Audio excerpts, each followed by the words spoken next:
Hello everyone and welcome back to my village. Today we're just going to be panning around and we're going to build a villager trading hall. But where will we build it? Just panning around, you can see we did the villager breeder on the right hand side, but panning around we've got all these areas over here that we filled up. We've got my first house over here and you can see the different trees. But we'll pan to this side and we're going to be using the castle.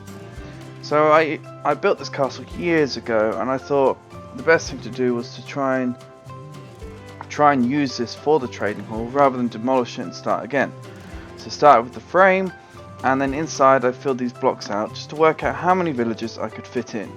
These all are the blocks that I'm going to separate the villagers, so the villagers will sit between these blocks of these wooden posts.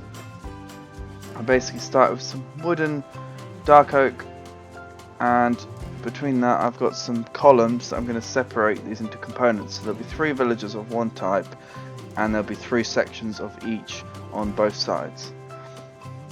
The block behind will be where the observer is going to be sat. You can see me placing them. This means that when you place string in front of it, it'll activate the sticky piston on top. This will open up the space so that villagers can then drop in from above.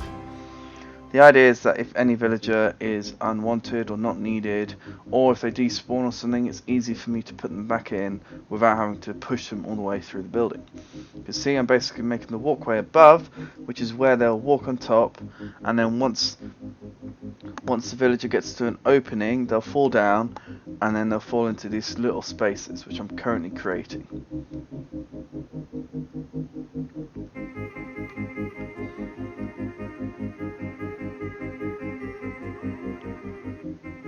I'm now filling in the back bit and just putting stone in just so it blends in and has that gap.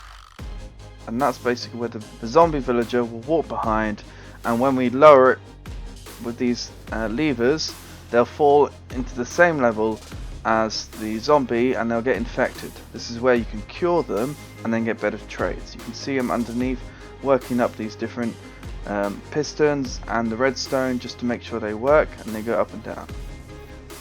Now we're filling the back bit, and we need to put a wooden block behind each observer, and on top will be redstone. You can see here I'm basically making this walkway, and this is basically where the villager will walk in and they'll fall into the hole.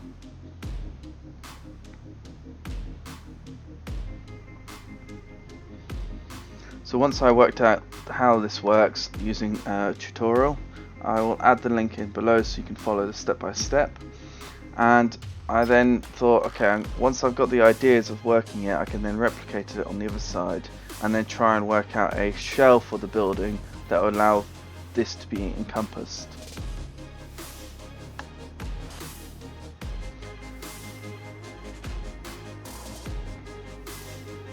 So you can see I basically used 3 different composters. I've used the lecterns, and then I'll try out on the different other components, because then I'll make additional floors above with the other different jobs, so that way I can get an idea of all the villagers, what they trade and what they can give me, and then I can work out the best way to use these villagers to get what I need from them.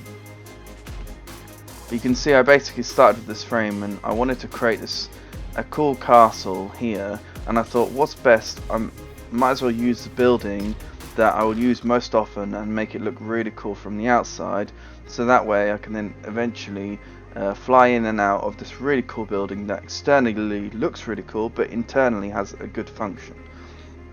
See me, I'm basically using these villagers from the breeder. They're going on little minecarts and I'm pushing them into the holes. Once they get pushed into the hole, they activate the observer, and then the observer fills in the hole again with these stairs I've put in below. This makes it easy for me to find out if the villagers despawn, if they get zombified and then haven't had their jobs assigned so they go as well, or if they just get killed.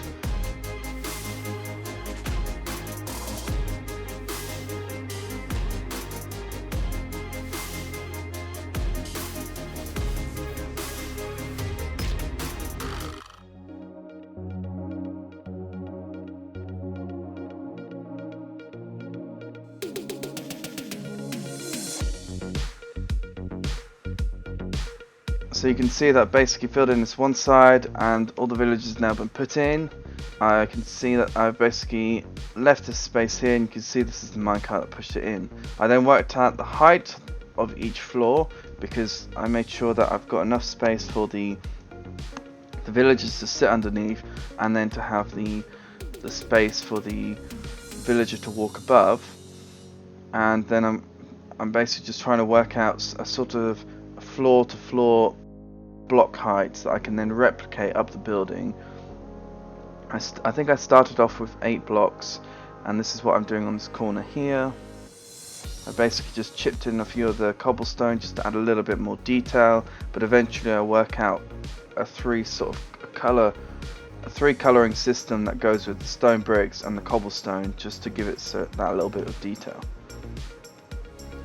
But you can see that I've done that other side, and it's slowly getting there. And once I've got this design across and work out the detailing, this will be replicated up the building. I'm just currently making the frame, so using these stone bricks to understand basically what frame system I'm using. And you can see I think I've done it as a 5 wide blocks, which is these widths. Then on the floor above, I've basically cantilevered the block out by 1 block.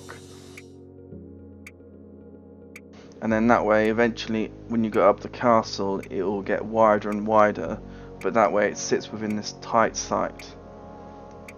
This circle here will be the staircase that allows me to walk up the building. I want to do some sort of grand circular staircase that gets me up. But you can see we're flying in now. Basically what I've done is I've done the dark oak and stripped it, and I've put torches underneath. We've got 3 of each villager, and on the left hand side I've currently put dark oak stairs with oak stairs, but I'm feeling that I may change this up for spruce and oak, because the dark oak is a little bit too dark for my liking.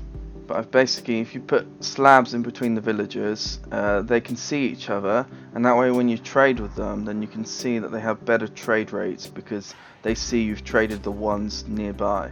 If you fill this in with a solid block, it means they can't see each other.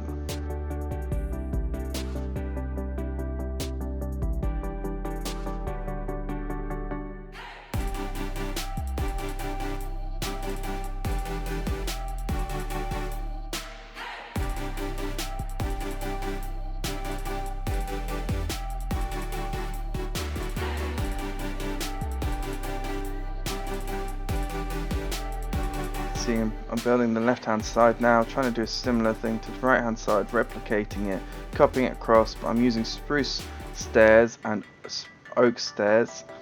I'm stripping the dark oak wood just to give it that lighter feel to the interior, and then I've put these beams across, and on top of those beams will go the sticky pistons and the redstone for the floor above.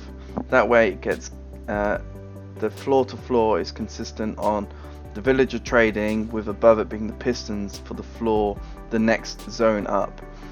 Each level is 8 blocks high, so that way I can work on a sort of design that is 8 blocks high and then can be replicated all the way to the top.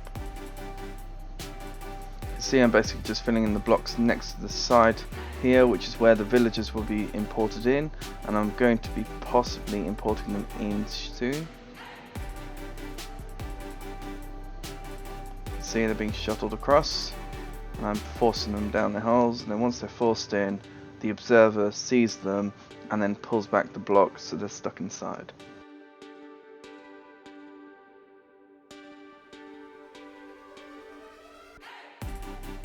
But this gives you just a brief idea of how this building was designed using this functional design internally, and then I kind of try to work a shell around it with circulation all the way around from the redstone components to the trading hall elements. And then this will be basically, this bit here is a circulation core that will go up the building, which will form a sort of tower sort of thing throughout the building.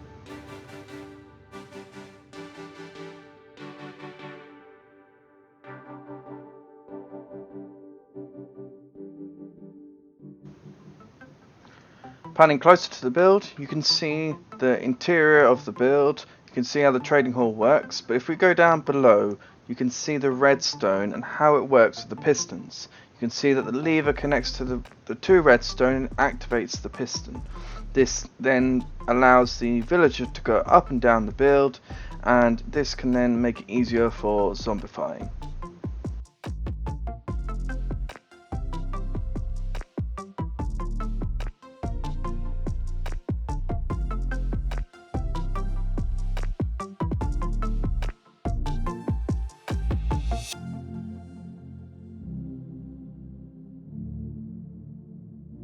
See here, I'm basically just picking up and placing and until the point where I can actually get a decent trade from them. This is probably the most tedious task of this, is making sure that I keep trading to get what I want, the book, and eventually it's kind of, once I get what I want, I can then trade with the other villagers to gain the best trade.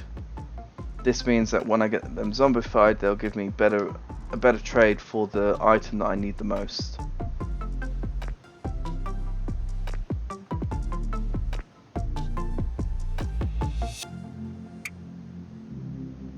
Hilarious, me picking and placing, picking and placing, picking and placing.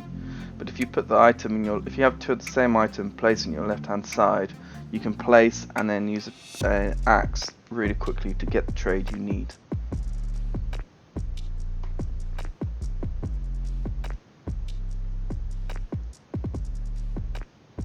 You can see here as an overview, this is kind of the grid I'm going with. You've got the 4 spires that will go on each corner, and then I try and create the 4 faces but with a little bit more detail, so that way they're broken. The 2 sides are basically broken up into 3 components that will be mirrored from the central element. This is to give it some sort of difference in the facade rather than just make it one flat face with detailing. You can see here on the left hand side I've put the cobblestone on the base, and I'll work out additional details that will help improve this.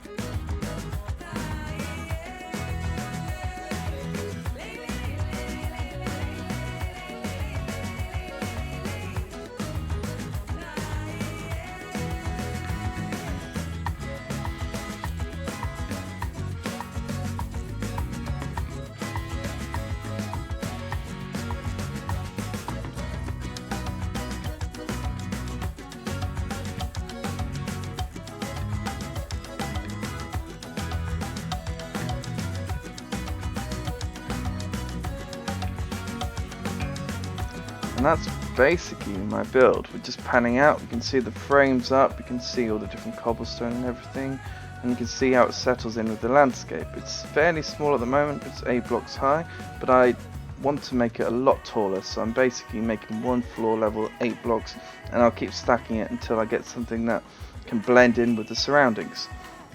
As you can see, the villager breed is quite tall, so I want to make it a little bit taller than that, so that it has some sort of dominance within the city, and then eventually I'll try and work out a roof to the gatehouse. You can see that's basically what we've got today. If you guys enjoyed it, feel free to give me a like, and any comments are appreciated. Hope you guys have a nice time, and goodbye.